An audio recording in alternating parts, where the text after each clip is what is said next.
ఇందాక నుంచి చాలా మాట్లాడారు కానీ యాక్చువల్ కేసు దాని యొక్క రూట్స్ గురించి ఎవరు మాట్లాడలేదు.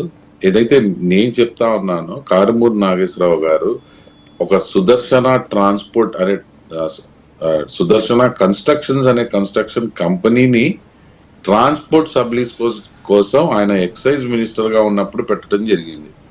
కాబట్టి ఆయన మినిస్టర్ గా ఉండి ఆ శాఖలో ఒక ఒక ట్రాన్స్పోర్ట్ లీజ్ కి అది తన కన్స్ట్రక్షన్ కంపెనీని సబ్ కాంట్రాక్ట్ పెట్టి 19.67 రూపాయలు పర్ కిలోమీటర్ ఉండే అమౌంట్ ని 35 రూపాయల దాకా మార్చారు. కాబట్టి ఏదైతే ఆ కంపెనీ వాళ్ళ కొడుకు పేరు మీద ఉన్న పైన మినిస్టర్ లో ఉన్నప్పుడు తన శాఖలో తను ట్రాన్స్పోర్ట్ సబ్ కాంట్రాక్ట్ లీజ్ తీసుకున్న తర్వాత 19 రూపాయల నుంచి 35 రూపాయలకి మార్చారనే ప్రధాన ఆరోపణ. దాని నుంచి వచ్చిన డబ్బు వాళ్ళ ఇంట్లో సభ్యులకు అకౌంట్ లోకి చేరింది, అలాగే వాళ్ళ చేతికి వెళ్ళింది, గోల్డ్ రూపంలో వెళ్ళింది అని చెప్పి ఈ రోజు ప్రధాన ఆరోపణలతో ఆయన్ని అరెస్ట్ చేయడం జరిగింది.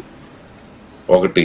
రెండు ఏంటంటే ఆయన మంత్రిగా ఏ శాఖలో ఉన్నారో అదే శాఖలో ఆయన మళ్ళీ సబ్ కాంట్రాక్టర్ గా చేరి తనకు లాభం వచ్చేలాగా రూల్స్ అన్ని మార్చుకున్నారు. కాబట్టి ఈ రోజు అరెస్ట్ కావడం జరిగిందని మీ అందరికి తెలియజేస్తా ఉన్నా.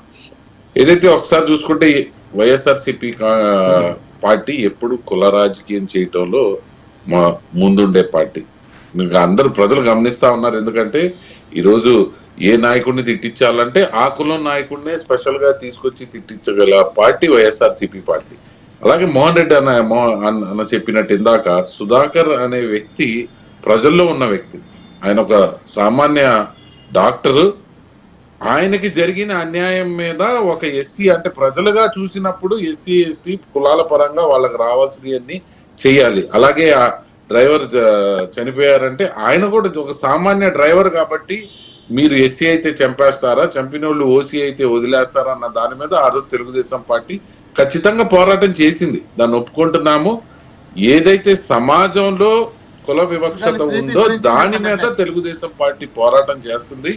ఎస్సీ ఎస్టీ బీసీల పట్ల కూడా తెలుగుదేశం పార్టీ వాళ్ళ పక్కన ఉండిద్దని ఈ రోజు కూడా మేము ఖచ్చితంగా చెప్తా ఉన్నాం. కానీ ఒక మంత్రి స్థాయిలో, ఎందుకంటే ఒక మంత్రి స్థాయిలో అవకాశం కలిగినప్పుడు, ప్రజలు అవకాశం ఇచ్చినప్పుడు ఆయన తన యొక్క పార్టీని కానీ పార్టీలో ఉన్న తన ఐడియల్ లీడర్స్ ని కానీ ఫాలో అయ్యి తన బేస్ ని వదిలేసి ఎప్పుడైతే ప్రవర్తించి ఇటువంటి పనులు చేశారో వాటి పరివాసమే ఈ రోజు అరెస్ట్ అవ్వటం. లేదు వైఎస్ఆర్సీపీ పార్టీ బీసీ అయ్యారు, ఆయన తప్పు చేశారు, మా ఇన్ఫ్లుయెన్స్ వల్ల తప్పు చేశారని చెప్పి వాళ్ళ నాయకత్వం ఎవరన్నా ముందుకొచ్చి ఓసీల్లో నుంచి దీన్ని తీసుకుంటే ఇంకా మంచిదని నేను చెప్తా ఉన్నా. ఎందుకంటే ఎప్పుడైతే ఆయన అరెస్ట్ అవగానే బీసీని అరెస్ట్ చేస్తే బీసీ కార్డు, ఎస్సీని అరెస్ట్ చేస్తే ఎస్సీ కార్డు, ఓసీని అరెస్ట్ చేస్తే